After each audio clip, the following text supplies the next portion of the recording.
시청자 여러분 안녕하십니까? 복지TV 뉴스입니다. 정부 각 부처별 2017년도 업무 추진 계획이 황교안 대통령 권한대행에게 이뤄지고 있는데요. 여성가족부와 보건복지부가 새해 업무 보고를 진행했습니다. 이명아 기자입니다.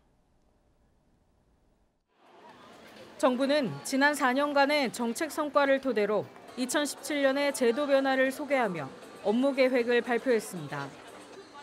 보건복지부는 생애 주기별 맞춤형 복지를 위한 촘촘한 사회 안전망 구축을 목표로 찾아가는 복지 확대와 의료비 지원 등으로 국민들의 생활 안정을 위해 노력하겠다고 전했습니다. 특히 복지부는 2017년 장애인 기초생활수급자 정책으로 국민 기초생활보장 생계급여 수급자 선정 기준 및 최저 보장 수준 확대와 발달장애인 지원센터 설치 등을 보고했습니다. 더불어 여성가족부는 양성평등과 일, 가정 양립, 여성 청소년 안전 강화 집중을 위해 여성인재 활용 확대와 양육 친화적 사회 환경 조성에 힘쓰겠다고 전했습니다.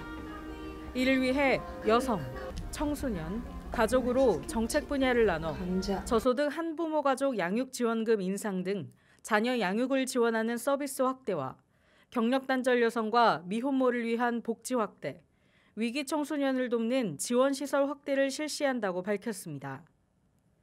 정부는 앞으로 국민이 체감할 수 있는 결과가 나오는데 최선을 다하겠다고 전하며 민생 안정에 총력을 다짐했습니다. 복지TV 뉴스 이명아입니다. 장애인 근로자 고용이 매우 불안하다는 결과 보고서가 나왔습니다. 장애인 근로자에 대한 부당 처우가 가장 많았고 특히 해고 관련 상담이 50%를 넘었습니다. 황현희 기자입니다. 장애인 근로자의 고용 불안이 심각하다는 통계가 나왔습니다. 한국장애인고용안정협회의 장애인 노동상담센터가 지난해 접수된 상담 사례를 분석한 결과 전체 426건의 상담 내용 중 부당처우, 부당해고, 실업급여 등 해고 관련 상담이 55%가 넘었습니다. 항목별로는 부당처우와 관련된 상담이 25.6%로 가장 높게 나타났고 부당해고, 임금체불, 퇴직금, 실업급여 순으로 이어졌습니다. 해고 관련 상담이 절반 이상인 것을 볼 때 장애인 고용 불안이 매우 심각한 것으로 분석되는데요. 이를 두고 전문가들은 일부 영세 기업들이 장애인 고용금을 받기 위해 제대로 된 인식교육이나 편의시설 없이 장애인을 고용하면서 문제점들이 발생하는 것이라고 지적했습니다. 이 영세한 업체들이 장애인 고용장려금을 받기 위해서 사실 장애인분들을 고용하는 경우가 상당히 많이 있고요. 많은 문제점들이 나타나는 거죠. 있는 일자리를 좀 분석을 해서 거기에 필요한 장애 유형, 또 장애 정도 이런 것들을 나름 분석을 해서 거기에 맞는 장애인분들을 고용을 해야만. 한편 노동상담을 원하는 장애인 근로자는 장애인 노동상담센터 전화나 홈페이지 노동상담 게시판으로 신청하면 됩니다. 복지TV 뉴스 황현입니다.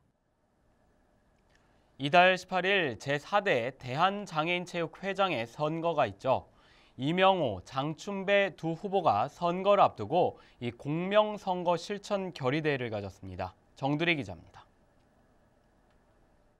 제4대 대한장애인체육회장을 뽑는 선거에 선수 출신 두 후보가 이름을 올렸습니다. 지난 6일 후보 등록을 마감한 결과 기호 1번 이명호 후보와 기호 2번 장춘배 후보가 출마했습니다. 이명호 후보는 1999년 방콕 아태 장애인 경기대회 역도 동메달리스트로 2006년 대한장애인체육회에 입사해 전문체육부장과 체육진흥부장 등을 거쳐 2000장애인체육 종합훈련원장을 역임한 바 있습니다. 주요 공약으로는 장애인 체육 위상 높이기를 중심으로 종합의과학지원센터와 신인지원센터 운영을 계획했으며 가맹단체와의 소통, 국가대표 훈련 지원 강화 등을 밝혔습니다. 장춘배 후보는 1984년 LA, 88년 서울, 92년 바르셀로나 패럴림픽 탁구 은메달리스트로 대한장애인체육회 부회장과 대한장애인 탁구협회장을 역임한 바 있습니다. 주요 공약으로는 장애 체육인 권리 증진에 역점을 두고 장애인 스포츠 과학 연구소 설립과 가맹단체 역량 강화를 위한 인프라 구축, 재원 확충 등을 내세웠습니다. 특히 두 후보는 지난 6일 공명선거 실천 결의대회에서 깨끗한 선거를 다짐했으며 오는 17일까지 선거 공보와 전화, 명함 또는 정보통신망을 이용해 선거운동을 펼치게 됩니다. 한편 선거는 오는 18일 치러지며 가맹단체장과 시도장애인체육회장, 선수와 지도자 대표 등 67명의 선거인단의 투표로 선출됩니다. 복지TV 뉴스 정두리입니다. 정부가 지난해 기초연금을 받아야 할 노인들에게 기초연금 지급을 다 하지 못한 것으로 드러났습니다. 보건복지부에 따르면 지난해 기초연금을 받은 노인은 전체 65세 이상 노인의 65.9%에 머문 것으로 잠정 집계됐습니다. 지난해 9월 기준 전체 노인 인구 약 693만 명 중에서 기초연금 수급자가 약 457만 명에 그치면서 목표 수급률이 70%에 미달했습니다. 한편 미달 이유와 관련해 복지부가 거주 불명자와 공무원 등 특수직역 연금 일시금 수급자 등이 기초연금을 신청하지 않았기 때문이라고 설명했습니다. 보건복지부가 지난해 물가 상승률을 반영해 오는 4월부터 기초연금 수령액을 1% 인상한다고 밝혔습니다. 이에 따라 복지부는 4월부터 현재보다 다달이 2,000원 인상된 기초연금을 수령하게 된다고 말했습니다. 기초연금법은 물가와 국민연금 전체 가입자의 소득 수준 등을 고려해 매년 기준 연금액을 조정하도록 돼 있습니다. 보건당국이 A형 독감 환자 수가 감소 추세를 보이고 있다고 밝혔는데요. 그러나 보건당국은 전파 방지를 위한 개인 위생 수칙을 철저히 준수해달라고 당부하고 있습니다. 이명아 기자입니다. 지난달 마지막 주 독감 의심 환자 수가 외래 환자 1,000명당 64명으로 일주일 전 사상 최대치를 기록한 후 줄었습니다. 현재 유행 중인 A형 독감이 감소세로 돌아섰지만 긴장을 늦춰서는 안 된다는 지적입니다. 예년보다 여전히 환자 수가 많은 데다 봄철 유행하는 B형 독감이 빨리 기승을 부릴 수 있어서입니다. 올겨울 독감 유행주의보 발령은 예년보다 한 달 정도 일렀는데 A형 독감이 유행한 후 B형이 유행하는 패턴을 감안하면 B형 독감이 일찍 찾아올 수 있다는 관측입니다. 일부 병원에서는 B형 의심 환자가 벌써 나타나고 있어 A형과 B형의 유행이 혼재될 가능성도 제기됩니다. 특히 B형 독감은 발생 양상이 A형과 달라 조기 진단을 위해서는 B형 독감의 증상을 잘 알아둘 필요가 있습니다. B형 인플루엔자의 특징은 호흡기 증상이 약하게 나타날 수도 있고 대신에 소화기 증상이 동반될 수 있는 임상적인 특징이 있기 때문에 열이 나고 구토나 설사와 같은 소화기 증상이 나타나면 이때에도 인플루엔자를 감별을 해야 되는 그런 상황입니다. 또 B형 독감은 증상이 가벼운 경우가 많아 감기로 인해 병을 키울 수 있습니다. 전문가들은 독감이 4월까지 발생하기 때문에 합병증 위험이 큰 노년층, 심장폐질환 등 만성질환자, 임신부, 영유아는 지금이라도 접종해야 한다고 당부합니다. 복지TV 뉴스 이명아입니다. 어린 자녀 두신 분들은 늦은 밤이나 휴일에 아이들 아프면 무척 당황스러울 텐데요. 이 복지부는 365일 밤 12시까지 문을 여는 어린이 병원인 이 달빛 어린이병원을 운영 중에 있는데요.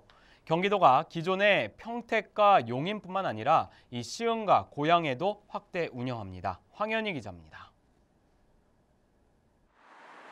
늦은 밤까지 불을 환히 밝히고 있는 용인의 달빛 어린이병원. 여느 병원들과 다르게 저녁 6시가 되면 진료를 시작합니다. 대부분의 소아과 병원이 문을 닫는 밤 시간이나 휴일에 진료를 하는 겁니다. 야간이나 또는 휴일, 공휴일 같은 때 갑자기 아이가 아프면 보통 근처에 있는 응급실을 이용했거든요. 그러면 응급실 같은 경우는 좀 장기간 기다리는 시간도 걸렸고 또 솔직히 의료비도 부담되는 부분이 있었는데 이 달빛 어린이 병원은 그런 불편함을 좀 많이 해소해 주십니다. 경기도와 보건복지부가 지난 2014년부터 지정해 운영 중인 밤에도 문을 여는 소아과 병원. 소아청소년과 전문의가 365일 자정까지 진료를 봐줍니다. 0세부터 18세 미만까지 이용할 수 있고 응급진료비보다 훨씬 저렴해 의료비 부담도 덜어줍니다. 지난해까지 평택 성세 아이들병원과 용인 강남병원 두 곳에만 있었는데 올해 고양 일산 우리들 소아청소년과 의원과 시흥 센트럴 병원까지 총 4곳으로 늘어났습니다. 다만 운영 시간은 각 병원마다 조금씩 차이가 납니다. 분기별 신청을 받아 시설이라든지 인력이 기준에 맞으면 지정해주는 그런 방법으로 확대해 나갈 계획입니다. 경기도는 수요에 맞춰 달빛 어린이 병원을 더 확대해 나갈 계획입니다. 응급실의 오랜 대기 시간이나 비싼 진료비 부담을 없애고 직장에 다니는 부모들은 퇴근 후 아이를 데리고 소아과를 찾는 게 좀 더 쉬워졌습니다. 복지TV 뉴스 황현입니다. 환경부가 고농도 미세먼지 발생 시 야외 수업 단축이나 등하교 시간 조정 등의 내용을 담은 대응 매뉴얼을 시행합니다. 환경부는 고농도 미세먼지가 발생할 경우 어린이, 노인 등 건강 취약계층의 피해를 최소화하기 위해 건강 취약계층 보호를 위한 고농도 미세먼지 대응 매뉴얼을 강화 개정해 이달부터 시행한다고 밝혔습니다.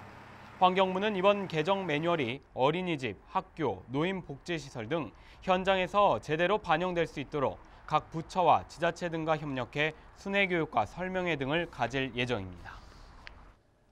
경북여성단체협의회가 2017년 정유년 새해를 맞이해 경북여성 신년 교례를 가졌습니다. 경북도립국악단의 대북 공연으로 시작된 신년 교례회에서는 새해 인사와 축시 낭송 등의 순으로 진행됐습니다. 강순옥 경북도 여성단체 협의회장은 올 한 해도 경북 여성이 더욱더 합심해 여성의 복지 증진과 양성평등 사회 실현을 위해 앞장서자고 말했습니다. 김관영 도지사도 올해는 경북 여성들이 마음껏 꿈을 펼칠 수 있도록 다양한 정책을 펼쳐나가겠다고 밝혔습니다.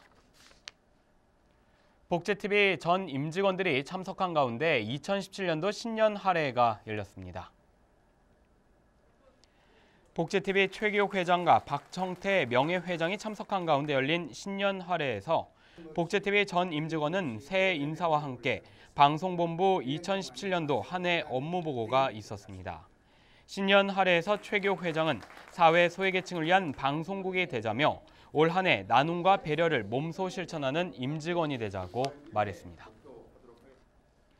한국장애인문화관광진흥회가 겨울방학을 맞이해 장애 학생과 비장애 학생이 함께하는 캠프를 열었습니다. 김영솔 기자입니다. 두 손을 꼭 잡은 학생들이 걷고 있습니다. 처음 만났지만 어색함은 느껴지지 않습니다. 한국장애인문화관광진흥회에서 진행한 장애 비장애 학생 통합 캠프. 친구야, 우리 함께 힐링 캠프 떠나자입니다. 장애 학생과 비장애인 학생 친구 맺어주기를 하게 됐어요. 작년에 호응이 너무 좋아서요. 이번에 또 이렇게 캠프를 하게 되었습니다. 작년 여름 여학생을 대상으로 진행한 통합 캠프의 열띤 호응으로 올해도 이 행사를 진행하게 됐다고 말합니다. 이 여행의 기회가 우리에게만 주어진 게 아니라 사회 전체적으로 이런 기회가 많아짐으로써 사회 전반적으로 깔려있는 장애인들의 편견이 없어지는 계기가 되었으면 좋겠고요. 여행을 통해 서로에 대해 이해하고 생각해 볼 수 있는 기회가 됐습니다. 복지TV 뉴스 김영솔입니다.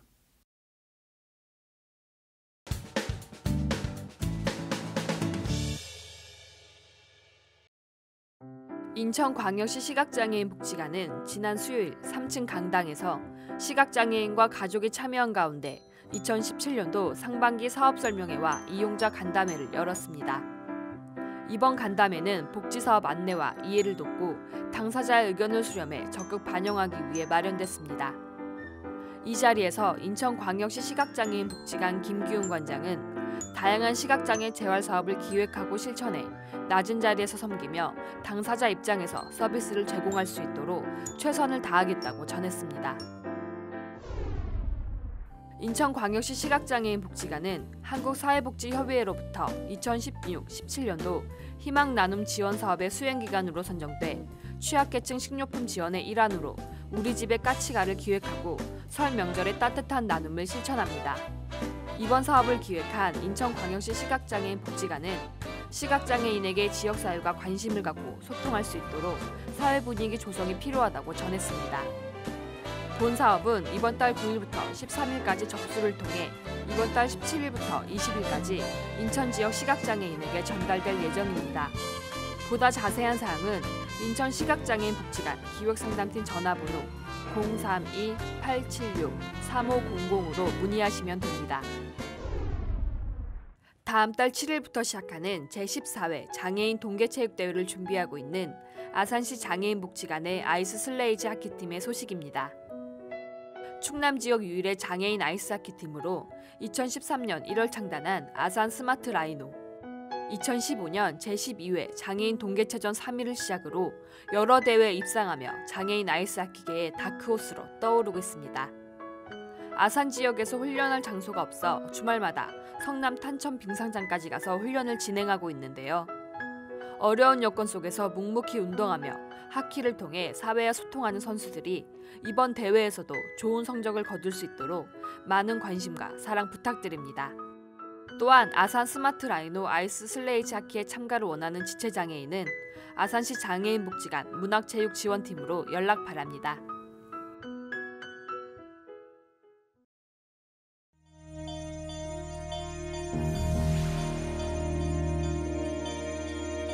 이어서 간추린 뉴스를 전해드립니다.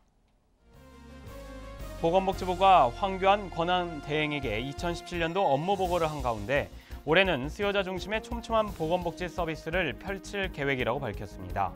업무 보고에서 복지부는 올해 생애주기별 맞춤형 복지와 국민 중심의 보건의료체계 구축, 인구 위기 대응을 강화하기 위한 대책 등의 중점 과제를 제시했습니다. 정태수 열사 추모사업회가 정태수상 수상자를 다음 달 20일까지 공모합니다. 대상은 장애인운동에 헌신하고 있는 활동가 또는 단체며 응모 방법은 누리집 공지사항에서 추천서를 내려받아 작성 뒤 제출하면 됩니다. 한국시각장애인연합회와 한국농아인협회는 영화진흥위원회의 지원을 받아 장애인 영화관람대회 1월 상영작으로 마스터를 선정해 화면 해설과 한글 자막으로 상영합니다. 관람을 원하는 시각장애인은 각 지역 농아인협회나 시각장애인 연합회를 통해 신청하면 되며 개인 부당 관람 금액은 1,000원입니다. 경상남도가 국민생활과 밀접한 치안, 교통, 재난, 안전 등 4대 분야 안전정보를 인터넷과 모바일에서 지도 형태로 보여주는 서비스를 제공합니다. 생활안전지도는 인터넷과 모바일에서 생활안전지도로 검색하거나 앱을 다운로드하면 지도 형태로 나타납니다. 충북 청주시가 옥산산업단지 내 공단사무소에 청주시 통합산업단지관리공단 개소식이 열렸습니다. 통합산업단지는 앞으로 입주 업체를 관리하고 인적, 물적 교류 활성화와 목적별 특화된 협의회 구성 등 각종 네트워크를 구축할 예정입니다. 광진노인종합복지관이 2017년 노인 일자리와 사회활동 지원사업 진행과 관련해 전담 인력을 채용합니다. 입사 지원서는 복지관 홈페이지에서 내려받으면 되며 이달 17일까지 복지관으로 직접 접수하거나 우편, 이메일로 접수하면 됩니다. 경기도 의왕시가 1월부터 찾아가는 경로당 건강관리 교실을 운영합니다. 경로당 건강관리교실은 방문간호사가 각 경로당을 방문해 노인들의 혈압과 혈당 등 기초 검사를 진행하고 개인별 맞춤 건강상담도 진행할 예정입니다.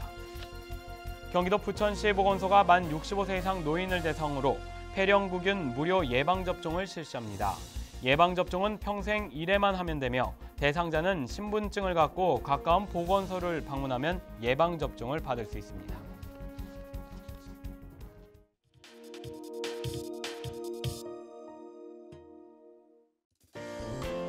봄까지 기승을 부리며 우리 생활에 큰 불편을 줄 것으로 예상되는 미세먼지. 특히 중국발 스모그, 또 황사에는 중금속까지 포함되어 있어 건강에 더욱 해로운데요. 오늘 건강해지는 팁에서는 미세먼지 농도가 가장 높은 겨울철, 피해를 예방하기 위한 대처 방법에 대해 알아봅니다. 미세먼지는 입자의 지름이 10마이크로미터로 머리카락 굵기의 8분의 1 수준으로 아주 작습니다. 초미세먼지는 미세먼지의 4분의 1 이하로 작은 크기인데 들이마시면 호흡기뿐만 아니라 혈관까지 침투합니다. 특히 중국발 스모그에는 카드뮴이나 납 같은 중금속이 다량 포함되어 있어 건강에 더욱 치명적입니다. 따라서 미세먼지가 심한 날은 야외 운동이나 외출은 피하는 게 좋습니다. 특히 호흡기와 심혈관 질환자, 노약자는 주의를 더 기울여야 합니다. 외출이 불가피할 때는 반드시 마스크를 착용하고 손을 자주 씻는 등 개인 위생에도 신경 써야 합니다. 마스크는 식약처에서 인증한 황사 마스크를 착용해야 미세먼지를 효과적으로 걸러낼 수 있습니다. 또 평소보다 물을 자주, 많이 마시는 것이 좋습니다. 수분이 미세먼지를 걸러내는 구강과 기관지의 점액 섬모가 건조해지는 것을 막아주고 독성 물질도 배출하기 때문입니다. 미세먼지 농도가 높은 날에는 환기를 자제하고 외부 공기가 실내로 들어오지 않도록 창문을 닫아야 합니다. 또한 가정에서는 가습기 등을 이용해 습도를 높여주고 물걸레로 청소를 하면 실내 미세먼지를 효과적으로 없앨 수 있으니 잘 참고하셔서 건강관리에 도움이 되시길 바랍니다. 대통령 탄핵 정국으로 혼란스러운 가운데 각 부처별 새 업무 보고가 시작됐습니다. 부처별 올해 주요 정책과 사업들이 정상적으로 잘 진행돼야 합니다. 지금 이 시간에도 도움의 손길을 필요로 하는 복지 사각지대에 놓인 국민들이 있기 때문입니다. 행복한 미래를 여는 방송 복지TV 뉴스를 마칩니다. 시청해주신 여러분 고맙습니다. 우리 주변에서 일어나는 불공정한 사례부터 억울한 사연, 따뜻한 미담까지 장애인 신문과 웰페어 뉴스 홈페이지를 통해 보다 다양한 소식을 접할 수 있습니다. 시청자 여러분의 제보를 기다립니다. 웰페어 뉴스 홈페이지 또는 전자우편, 전화번호 02-2655-9519로 많은 제보 바랍니다.